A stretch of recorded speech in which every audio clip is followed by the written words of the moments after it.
Khartoum agrees to open access for aid to war-torn areas as signs a peace deal. Russia's Putin to host 47 African leaders in Sochi.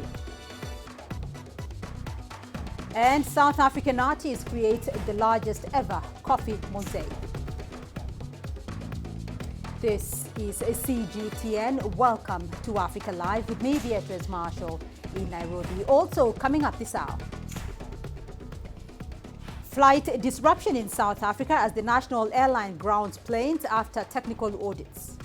And in your sports, Cape Town prepares for the 2023 World Netball Cup by hosting the African Championships.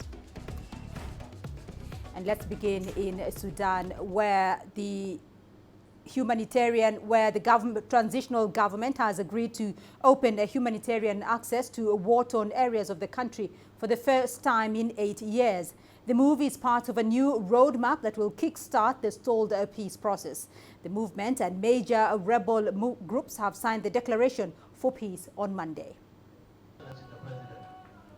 Opening up the humanitarian access is something that Bashir's administration had refused to do. With this agreement 8 years later, it is hoped that the humanitarian situation is going to improve in Darfur. The move is part of a roadmap for peace in the country. It includes a cessation of hostilities agreement, which both government and rebels have failed to uphold. The problem in Sudan, if it is not solved, it will always spill into South Sudan, and South Sudan will also be in trouble. And the opposite is also the same. I want the two countries to move out of this crisis, and so that they concentrate only on the development for the people of Sudan and South Sudan. What we want from peace is to be able to remain committed to the Constitution and to believe in the principles of the Sudanese revolution. But above all that, our ability to champion the causes of the marginalized and the internally displaced. An end to multiple conflicts in Sudan is a condition for the United States to remove the country from its list of sponsors of terrorism. Sudan is currently being led by a transitional government after a coup in April which saw the ouster of Omar al-Bashir. The transitional leaders have promised to bring an end to conflict in the country. Brian Toussaint, CGTN. And in South Sudan, the African Union body mandated to monitor the implementation of the ongoing peace process, also known as the reconstituted Joint Monitoring and Evaluation Commission, is urging the parties to it to form a unity government as scheduled in the agreement. CGTN's Patrick Oyet reports.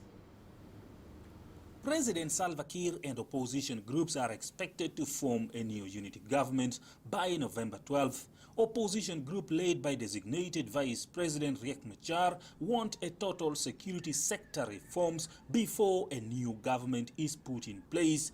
President Kiir's group says the reforms are a process and can't be completed within the remaining 3 weeks. We don't anticipate that the remaining problems are so huge to not able South Sudan to move to November 12. The US says it will re-evaluate its relationship with South Sudan if that deadline is missed. President Salva Kiir and Mr. Machar are meeting in Juba to try and resolve the contentious issues to pave a way for the formation of the new government. One other area of disagreement is on the number of states. Mr. Machar wants the country to have 10 states instead of the current 32. The government must demonstrate strong leadership to chart a way through these complex and sensitive matters, and all parties must be willing to make concessions so that an inclusive and unified transitional government can be formed on November the 12th.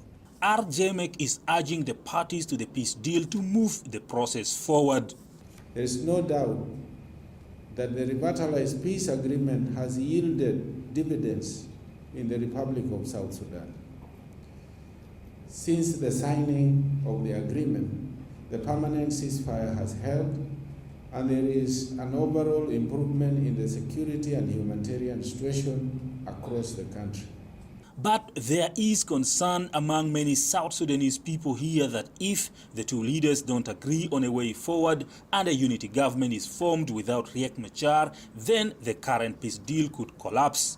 Patrick Oyet, CGTN, Juba, South Sudan. Well, Patrick Oyet is keeping tabs on that developing story for us in Juba. He's joining me live from there. And Matthias Muindi, a political risk analysis on Horn of Africa and Great Lakes and East Africa, and he's based here in Nairobi, is joining me in the studio. First off to you, Patrick, though, the ongoing crisis has been ongoing, let's put it that way, since 2013. Many governments and institutions are now appealing to South Sudanese leaders to speed up action on the peace deal. What is the reaction from Juba on the latest setback? Yes, Beatrice, you know, the reaction is actually so much here because, you know, everybody is talking about this. We've spoken to a number of people and people are very concerned. The ordinary South Sudanese people are very concerned. Some are saying they're very disappointed because, you know, the two leaders have failed actually to reach, you know, any agreement regarding the two issues they are disagreeing about. Of course, these are issues of number of states and the issue of security arrangement. They are saying that they expected the teams appointed by those leaders, President Salva Kiir and maybe opposition leader Riek Machar, to disagree. But anything that has been disagreed on, when it comes to the two principles, they should always find solution because now everything is with them, because the peace deal, the current peace agreement, has actually brought hope for people since it was signed a year ago. The UN says now 500,000 people have returned to their own homes. The situation is improving, roads are open, water transport is actually operating. So people had hope, but with all that is going on now, there is despondency in the country again. Right, Matthias, the two leaders have failed to reach consensus on a number of issues. What are the conditions that are threatening this peace process, and how exactly can they be addressed? The biggest cause of the current paralysis is the deep mutual suspicion between President Kiir and Riek Machar. So that is something which needs to be addressed, how to boost the confidence between the two leaders, because if you don't have that confidence, there is unlikely going to be any other movement. The other main cause of an obstacle here, there are some security reforms which were supposed to have been done, and finances by international community have not been forthcoming. Provision of those finances at least could try to make some of these security reform processes get underway. The most important thing, however, is that the current international focus on South Sudan conflict has to continue, and if not escalate. Because if you don't have that, if you don't keep that focus, especially on Salva Kiir and Riek Machar, we are going to have a situation whereby this peace agreement doesn't get implemented, and we risk, you know, the agreement collapsing altogether. Right, Patrick, so there is a current setback at this point, though, but there is a November 12th deadline for a unity government. From where you are, do people feel that the conditions will likely be met and a unity government formed by the November 12th deadline? Beatrice, the people here that we've spoken to are not hopeful that, you know, the conditions would actually be met within these remaining 3 weeks, because when we talk of security sector reforms, it's a huge thing. You have the national security, you have the national army, you have the police, you have the wildlife, the prison service is a large sector that perhaps the 3 weeks would not be enough to complete this. Also, when you talk of the issue of the boundaries of the states and the number of states, these are things that could politically be agreed on. They could agree on at least on this one, but the major issue is the issue of the security sector. So what people are saying is, even if the security sector reform would not be finished within the remaining 3 weeks, at least the leaders should agree to move the peace process forward. Because now what is worrying people is that it's like they are not compromising. Everybody is sticking to their position. No movement forward, and that is why people are very worried, and people are hoping that at least a government be formed on the 12th of November, at least majority of them. Right, Matthias, though, in the event that a unity government is not formed by the November 12th deadline, what next for South Sudan?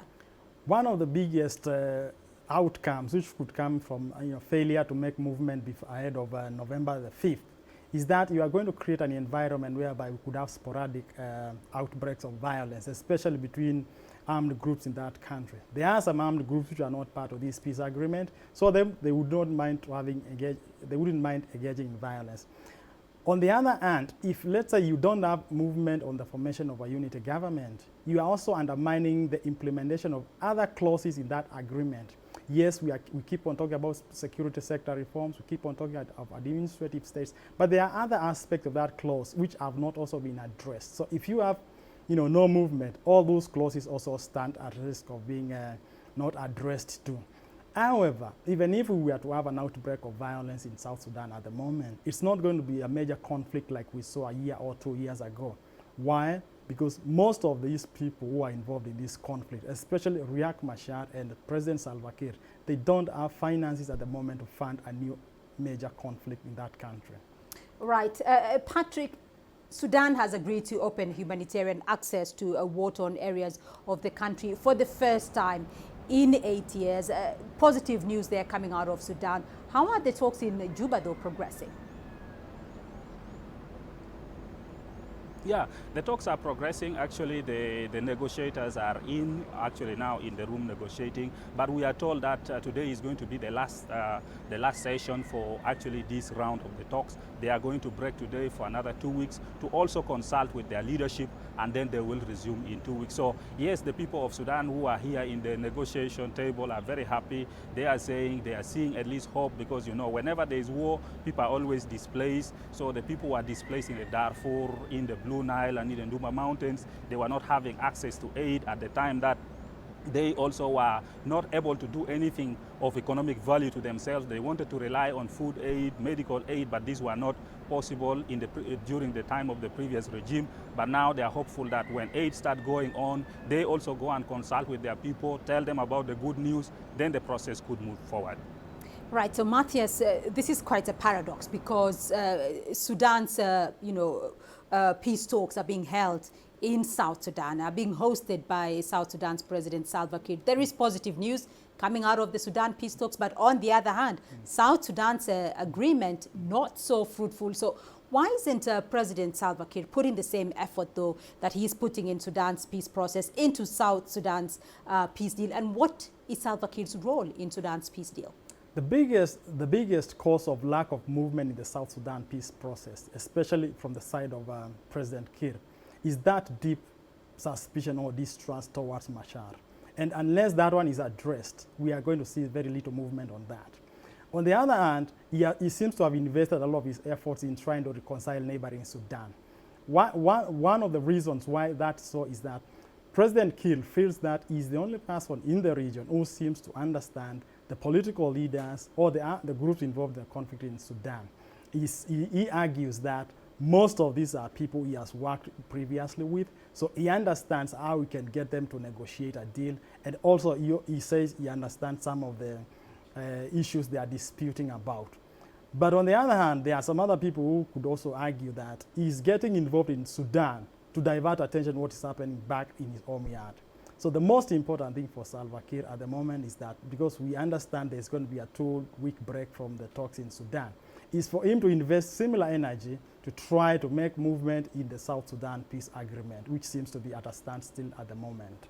All right, Matthias Mwindi joining us here in Nairobi, and Patrick Oyet in Juba. To you both, thank you for your insights on the situation in Sudan and South Sudan. Now, Russia will host heads of state from 47 African nations for the first ever Russia-Africa summit in Sochi on Wednesday. Ahead of that, President Vladimir Putin has set the tone for the summit, saying Russia can offer help to African nations without any strings attached. And like Western partners, Neha Punia has more from Moscow. As Russia joins the latest scramble for Africa, its president has clearly outlined what his pitch to African countries is going to be. Vladimir Putin has said that Moscow will be looking to strike fair partnerships with African leaders, ones that are based on equality and are unconditional. He's tried to draw a sharp contrast with the West, calling it exploitative and self-serving. In that interview given to state news agency TASS, Mr. Putin did not name any specific country but said he was referring to former colonial powers. The president also alleged that the West is trying to prevent Africa from developing close ties with Russia. Mr. Putin is likely to repeat this message later this week when he interacts with African leaders. He will chair that summit alongside Egyptian President Abdel Fattah al-Sisi, who is the sitting African Union chairman.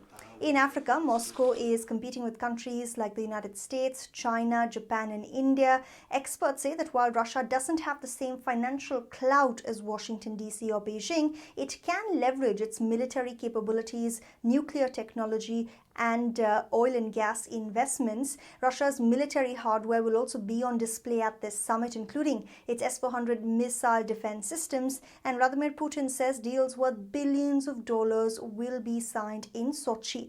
After the fall of the Soviet Union, Russia's presence on the continent dipped, but it's now looking at Africa once again, driven partly by a need to explore new markets because of Western sanctions and because its own economy is stagnating. Whether or not Africa reciprocates that interest and to what extent will be the big question. Neha Punia, CGTN, Moscow. We now head to Botswana, where the country is going to the polls, and the ruling Botswana Democratic Party has never lost an election. But this time around, it's facing its most significant challenge. Just over 900,000 registered voters will head to the polls on Wednesday. CGTN's Robert Nagila now takes a closer look at the candidates vying for the top position. There are 4 candidates vying for president. Incumbent President Mokgweetsi Masisi of the ruling Botswana Democratic Party, opposition candidate Duma Boko of the opposition coalition, the leader of the newly formed Botswana Patriotic Front, Biki Butale, and Daba Gawalate of the Alliance for Progressives. But it's generally accepted the 2 main candidates are President Masisi and Duma Boko of the Umbrella Democratic Party. Born in 1961, Mokgweetsi is the 5th president of Botswana. He was first elected to parliament in 2009 and served as Minister of Presidential Affairs and Public Administration from 2011 to 2014. He was appointed Education Minister in 2014. He has made corruption a central theme in his campaign and promised salary increases to the military, police and prison workers. His main challenger is Duma Boko, the leader of an opposition coalition, the Umbrella for Democratic Change. UDC is made up of 3 opposition parties, the Botswana National Front, the Botswana Congress Party and the Botswana People's Party. Crucially, Boko has the backing of former President Ian Khama, who has endorsed him after falling out with his predecessor, Mokgweetsi Masisi. If elected, he has promised to create 100,000 jobs, quadruple pensions, double the minimum wage, and increase student allowances by 56%, but has provided no details over how he will fund his programs. The election is seen as a major test over who has more influence between the current and former president. Robert Nagila, CGTN, Nairobi, Kenya.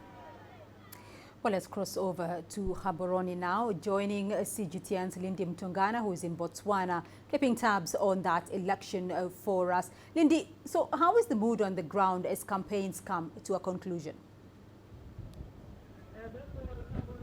Well, Beatrice, it is a very festive mood here on the ground in Botswana. In fact, right now we're in a place called Kanye. It's a village just about 70 kilometers southwest of the capital, Gaborone. The ruling party, the Botswana Democratic Party, is hosting a rally here. The president himself arrived just a few minutes ago. This is his 4th stop of 5 that he'll be making today in this final push for votes. Mokgweetsi Masisi will be delivering his message of an inclusive economy, something that many people that has resonated with many people across the country. Meanwhile, we know, of course, that the leader of the opposition, the Umbrella for Democratic Change, Duma Boko, is also crisscrossing Gaborone today, visiting various constituencies in his last push for votes. Campaigning officially closes at midnight tonight. Well, Lindy, so how prepared is the electoral body for tomorrow's elections? Could you briefly take us through the electoral process? Well, yes, Beatrice, many people have called this Botswana's toughest test yet when it comes to an election, which means that the Independent Electoral Commission is under a lot of pressure. They've dispatched 24,000 officers throughout the country that will facilitate voting in the over 2,200 polling stations around the country. Over 900,000 people will be casting their ballots tomorrow. They'll be voting for local council representatives as well as MPs. Now, how the system works is that citizens will elect their National Assembly, and the party with the most votes in the National Assembly will therefore choose the country's next president. Now, if no single party wins a majority, the likelihood is that the two main parties, the BDP and the UDC, will look to form coalitions with some of these smaller parties. It is something that some analysts are pointing to as a likelihood or a real possibility, but indeed something we'll be certainly keeping a keen eye on as things progress from tomorrow. Well, Linda, this may be Botswana's toughest test yet, but Botswana is a country that is hailed as the sparkling diamond of Africa. So after voting ends tomorrow, what should we expect to happen next according to the Constitution? Well, the voting will officially close at 7 p.m. tomorrow night, and vote counting will begin immediately. Now, each political party is allowed to submit to 2 counting officers that will be at every counting station to also oversee that process. We know, of course, that election observers are in the country, including a SADC team. There's also teams from other countries like the United States, the European Union. They're all here to also make sure that the elections will indeed be free, fair, and credible. If any party does object, well, rather, let me start with the fact that the results themselves should be announced within 2 days of tomorrow. So that is potentially Thursday or Friday. But if any party should contest the results, that contestation will be submitted to the Electoral Commission. But more importantly, a petition will be submitted to the High Court, a process that itself, in dealing with that High Court petition, could take up to 90 days. But should everything go smoothly, the people of Botswana will be welcoming a new president by the end of the week. Back to you, Beatrice. All right, Lindy Mtungana keeping tabs on Botswana's election and joining us there from Gaborone. Thank you. You're watching Africa Live. Still ahead on the program. Tunisian Navy recovers decomposed bodies of migrants. And South African artist creates the largest ever coffee mosaic.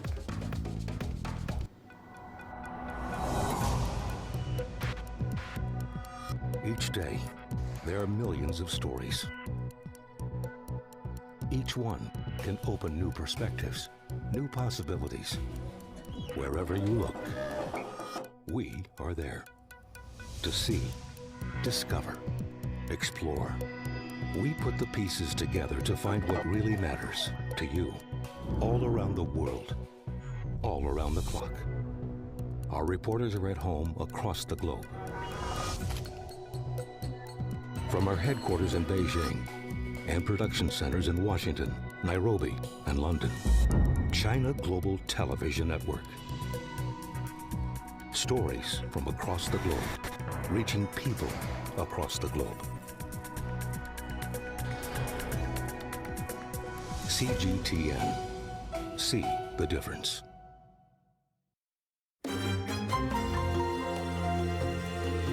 Africa Live. Find your voice.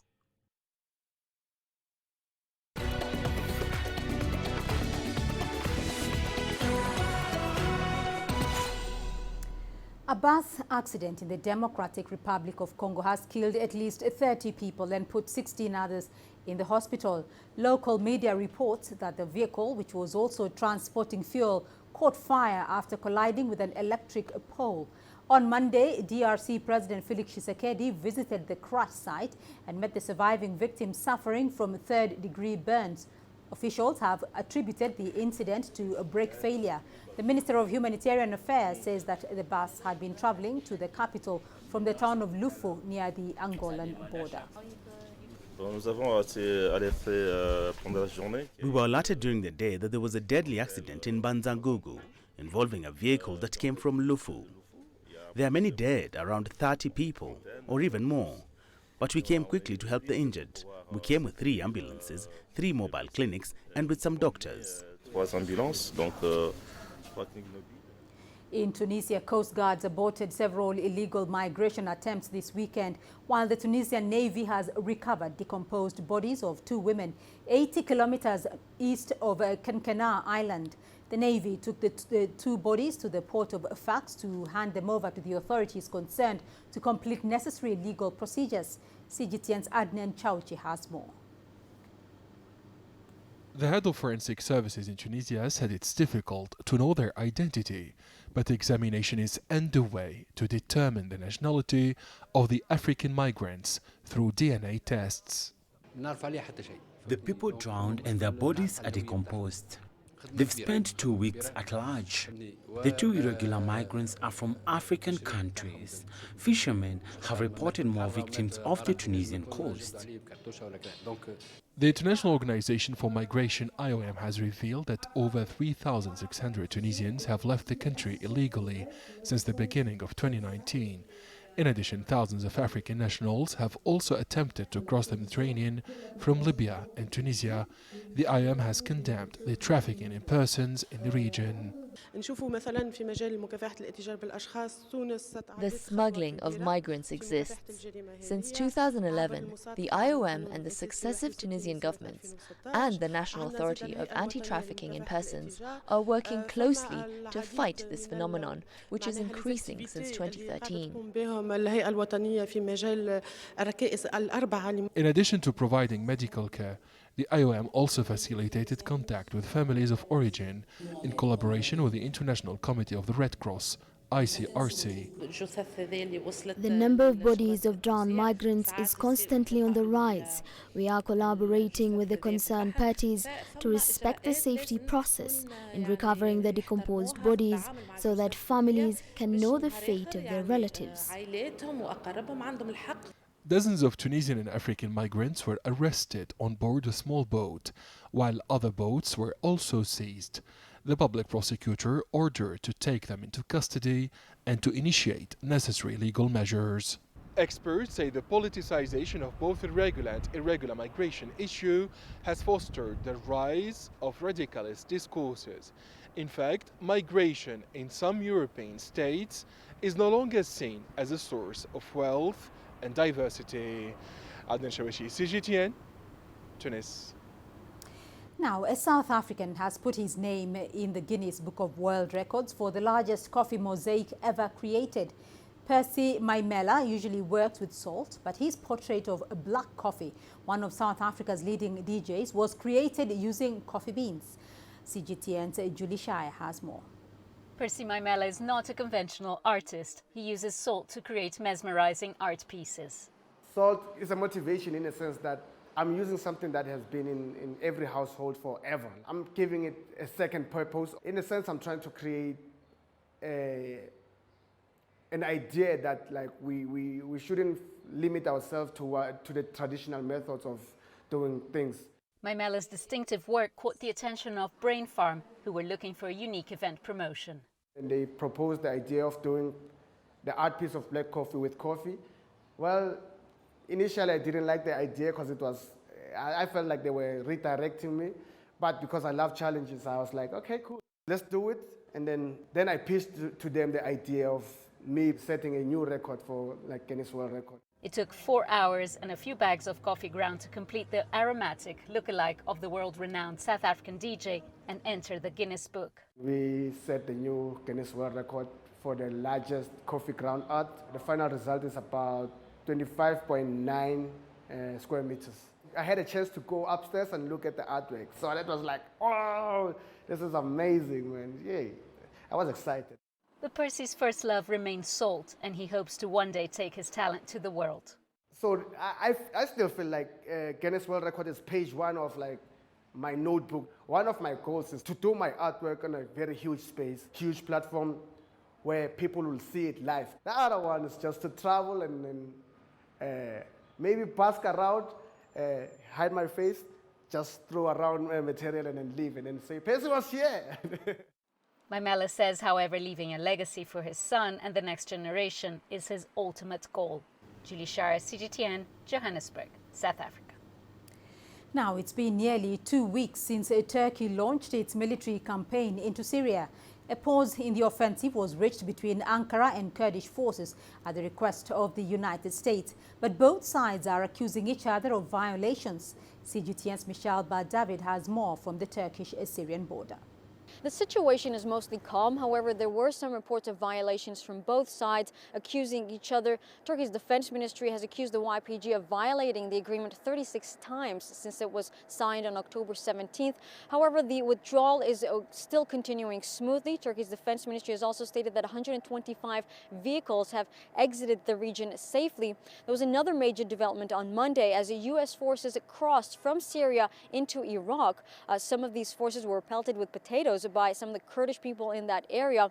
Now, the Syrian Kurdish group, the YPG, says that the United States abandoned them during the Turkish offensive, so they're very frustrated. In the meantime, there was a statement made by U.S. Defense Secretary Mark Esper, who has stated that some of these forces, some U.S. forces, would still stay in the region. Let's listen.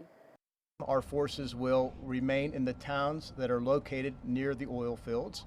The purpose of those forces, working with the SDF, is to deny access to those oil fields by ISIS and others who may benefit from their revenues that could be earned. Now, when the United States decided to pull out its troops from that region, the YPG was left with no protection. That's when it decided to sign a deal with the Syrian government, and that led to the Syrian army being deployed to key areas such as Manbij and Kobani, which they hadn't had control over since 2012. So Turkish President Tayyip Erdogan, who's going to be heading to Russia to meet with the Russian President Vladimir Putin, is going to be discussing the fate of these key towns such as Manbij and Kobani, where now the Syrian army is deployed. So that meeting on Tuesday is going to be very significant. Meanwhile, Russian Foreign Minister Lavrov has stated that they also encourage dialogue. Let's listen. Dialogue between the Kurds and Damascus is needed, and we are ready to encourage this dialogue. Both sides expressed their interest in Russia's help in this process. And of course, dialogue between Turkey and the Syrian Arab Republic is also needed, where we are also ready to play a supportive role to encourage such direct contacts. So Turkish President Tayyip Erdogan is now expected to ask Russia's support for the withdrawal of the YPG from these key areas such as Manbij and Kobani on Tuesday. And Erdogan has stated that he has no issues with the Syrian army being deployed there at this moment. I'm Khalid Bardoud for CGTN in Shalnour for Turkey. In Lebanon, demonstrations continue in the capital Beirut despite an emergency reform targeting the country's dire economic conditions. Earlier, Prime Minister Saad Hariri said he supports the growing calls for an early election. Here's what some protesters had to say. I don't know what transportation to take back home today, whether it's the tramway or the train. We're used to Hariri's promises. Before the elections, he promised 900,000 jobs. They all promised reforms and to fight corruption. And here we are, a year and a half later. What a lie. We want action on the ground, not just talk. We want people to go back home having achieved something solid. Well, hundreds of thousands of people have flooded the streets since Thursday in opposition to elite corruption and incompetence. The protests are the biggest in Lebanon in over 15 years. Roads have been blocked and schools and banks and businesses closed. Hariri said the government's new measures might not meet the protesters' demands, but were a start towards achieving some of them.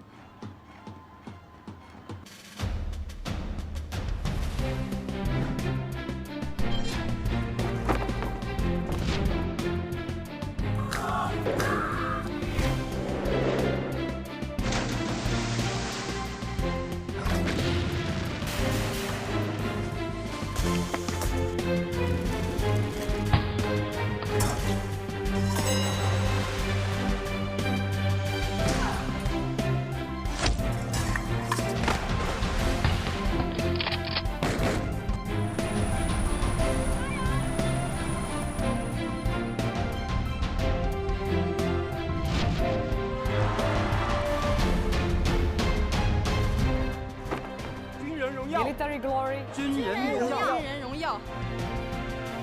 世界和平。 World peace.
You're watching Africa Live, still ahead on the program.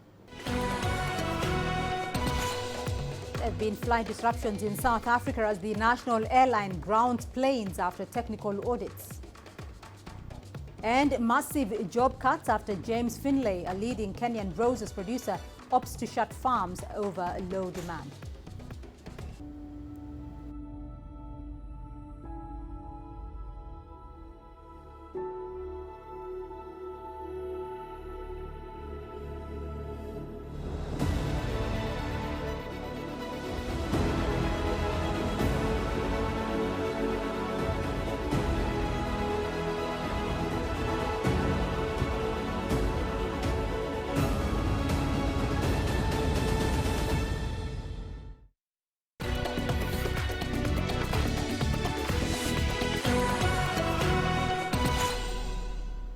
South African Airways has recalled some of its aircraft over technical issues. The decision is expected to disrupt operations, affecting hundreds of passengers. According to the airline, the planes have been grounded after an oversight inspection conducted earlier this week. On Monday, South Africa's Civil Aviation Authority issued a notice related to irregular findings picked up during a recent audit of the carrier and domestic operator Comair. South African Airways has denied media reports that the recall is linked to supply of fake parts. The affected aircraft will not be flown until they undertake compliance verification in line with South Africa's Civil Aviation Authority requirements. Multinational flower firm Finlay's Kenya is the latest company to lay off workers in a growing wave that has hit major businesses in Kenya. James Finlay has announced plans to close down its farms by December. Some 1,700 workers will lose jobs as a result. The rose flowers producer is citing high labor costs and low market prices. In a statement, the company says it will close 2 of its Kericho-based farms due to decreasing flower demand. According to Finlay's, the industry has suffered many challenges, including the weakening exchange rate and extreme weather conditions. The combination of factors has led to high labor costs, prompting the closure.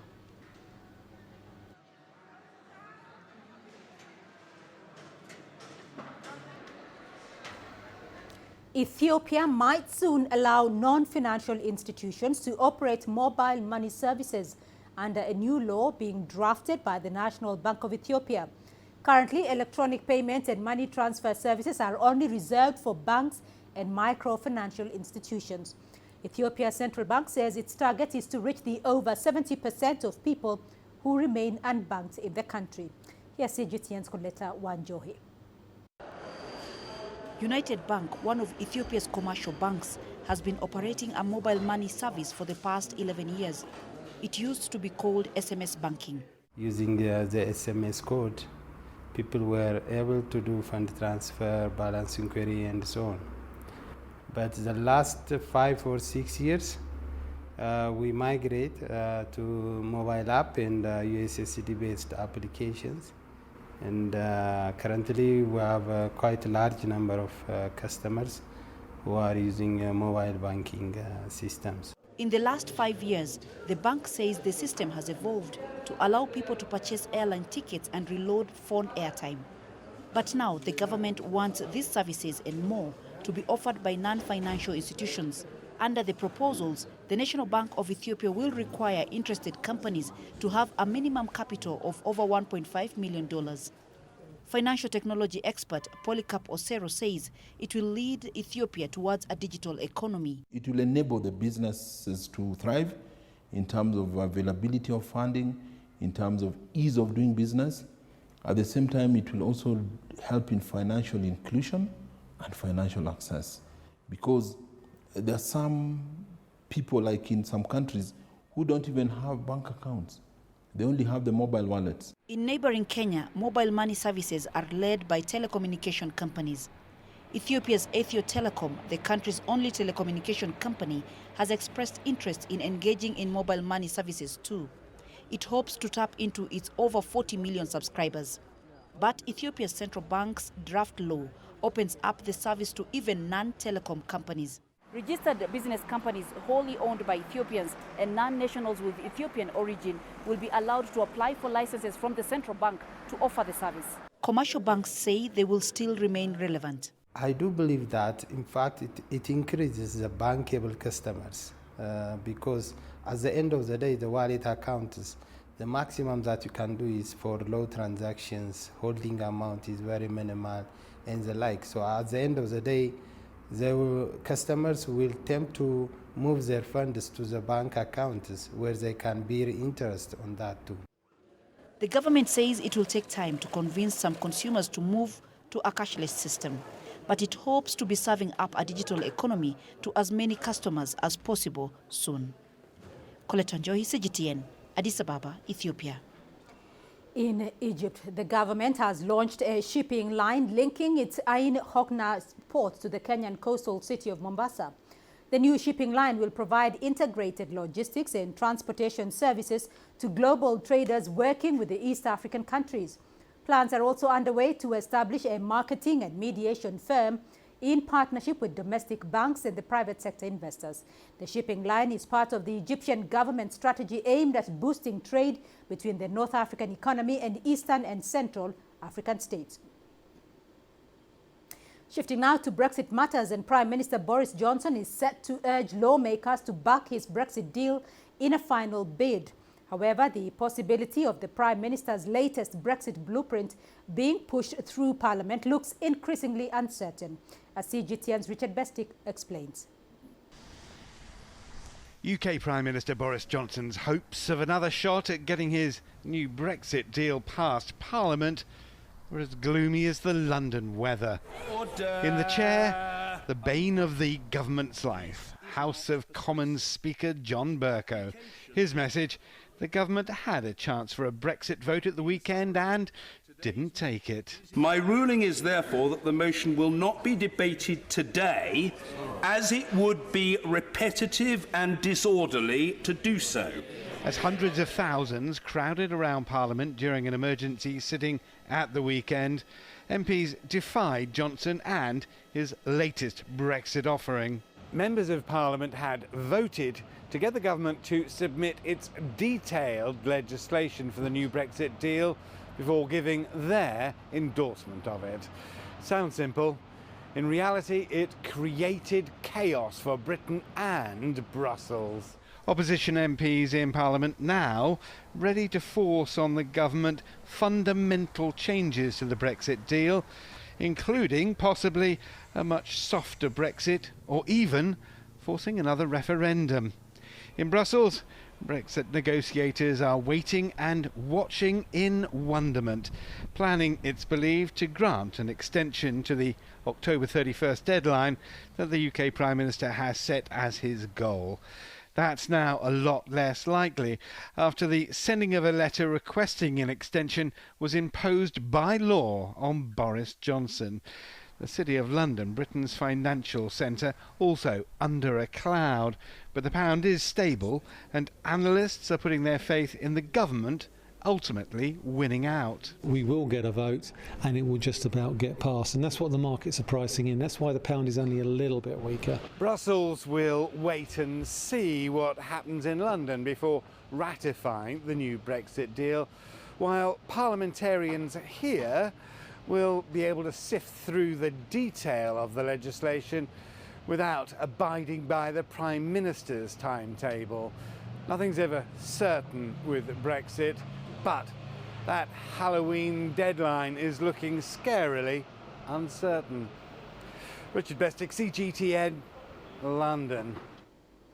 Former Colombian President Juan Manuel Santos says the threat of global warming is the most pressing concern facing humanity today. The Nobel Peace Laureate made the remarks in Dubai at this year's World Green Economy Summit. Experts at the conference called for more aggressive policies to achieve the Paris Agreement's goal. The agreement seeks to prevent global average temperatures from rising more than 2 degrees Celsius above pre-industrial levels. Delegates at the summit also called for more action to reduce carbon emissions. They are advocating for a faster move towards renewable energy and taxes on carbon emissions. That we are facing existential crisis, regrettably, is not an exaggeration. It is the truth, based on what the science, and science is very, very clear in this respect, tells us about the warming of the planet. We have all the agreements, the policies, the governance, and the tools to take action, but we now must need to enhance that action at all levels. The governments, business, civil society, youth, academia, all have a role to play. And we still have more news for you here on the program. Here's what's ahead. Kenya's Doktoberfest celebrates man's best friend.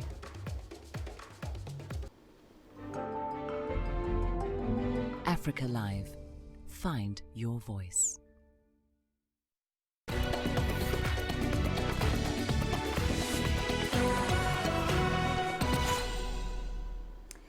Now, on Sunday, dog lovers in Nairobi, Kenya, gathered to celebrate man's best friend. From competitions, dog trainers, and a wide array of booths, attendees at this year's Doktoberfest had lots to enjoy. Here's CGTN's Ashta Tao. Tongues are wagging and the dogs are ready for Dogtoberfest. For owners like Samuel, it's a chance to socialize with his best friend Max in tow. I felt it would be a good chance for my dog to have fun, most especially because most of the time we leave him at home alone. When we're out, then coming back is when we have the chance to stay with him. So we thought that maybe we can have a chance to bring him here, have fun, and also we can meet trainers to inquire on some things, and also vets. Sylvia Mati founded Nairobi Dog Lovers in 2014. The group kicked off the first ever Dogtoberfest the same year. First wanted to see if there's actually a culture out there for people who love their dogs, and wow, yes, there are dog lovers out here. So today we have 5 categories happening. We'll have races. We'll have races from small breed. We'll have races from large breed. And then we'll have Mr. and Miss Doktoberfest. And then we're going to have the cutest costume as well. While the puppies may look cute, it wasn't all fun and games. Competition got fierce as dogs both large and small headed off to the races. Everyone had their eyes on who would be crowned the next Mr. and Miss Dogtoberfest. I'm here with Miss Dogtoberfest Bella and her owner Alfred. Alfred, can you tell me, what is it like having Bella win Miss Dogtoberfest? It's an amazing feeling, and the fact that she can be able to show her individuality as a dog is very important. And we basically just had a lot of fun, and we enjoyed ourselves at Miss Oktoberfest. Outside of the competition, dog owners got a chance to explore a wide array of booths. Indeed, it was quite an eventful day for dog owners and their pets here at Dogtoberfest. For CGTN, I'm Asta Tal in Nairobi, Kenya. Let's now take a look at your sports news. Here's what's ahead. Cape Town prepares for the 2023 World Netball Cup by hosting the African Championship.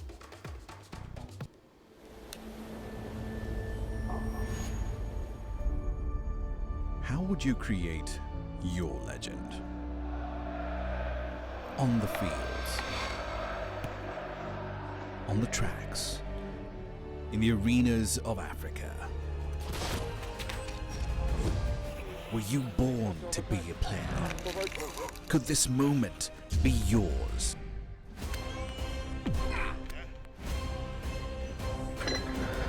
Sports Scene. Find your game.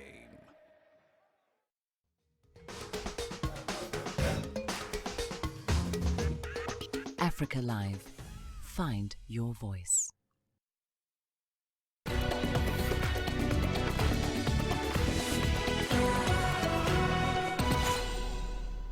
And we begin in South Africa, where the ongoing 2019 African Netball Cup in Cape Town is being run as a test event for the Netball World Cup that will be held in the same city in 2023. South Africa are hosting 8 of the best teams from the continent, including Kenya, Uganda, Zimbabwe and Malawi. CGTN's Travers Andrews has the report. With 4 African countries ranked within the top 8 world netball rankings, the sport is currently going through an unprecedented level of success. That made the stakes particularly high at this year's African Netball Cup in the mother city, where 8 of the continent's top teams are vying for top honours. Host South Africa met Kenya in a knockout stage of the competition and showed why at number 5 they are the highest ranked country on the continent. We watched some of their game. Obviously, I think they were playing against Uganda, but it was a bit of an unknown, and we just knew we were going to have to come here and just be clinical on what we want to do on the court. The visitors, though, took the competition to their hosts with their silky skills, great sets and defense work. In the end, though, the attack came up short. Our game plan when we came here was to do our best, and so far we know we've done our best despite of the petty challenges, ups and downs, but we know we've tried, and we know we have to put in more effort. Other countries such as Zimbabwe and Malawi also showed why they rank so highly. South Africa may have shown their dominance at this tournament, but it will be a tough and difficult journey ahead until the 2023 World Cup right on these shores. All building for 2023, we need to see which combinations will work and will not work, and make some changes where we need to change. But we also will have trials and get other players opportunity to also show their talent. South Africa may have put the scalpel to the Kenyan team, but they still have some hard work to do in order for them to put their hands on the coveted trophy and be crowned champions of Africa. Travers Andrews, CGTN, Cape Town. Algeria has honored runner Taoufik Makhloufi and Olympics weightlifter Walid Bidani at a ceremony attended by their families. The country's Minister of Youth and Sports, Raouf Benawi, and other government officials. Makhloufi won the silver medal in the men 1500 meters at the Doha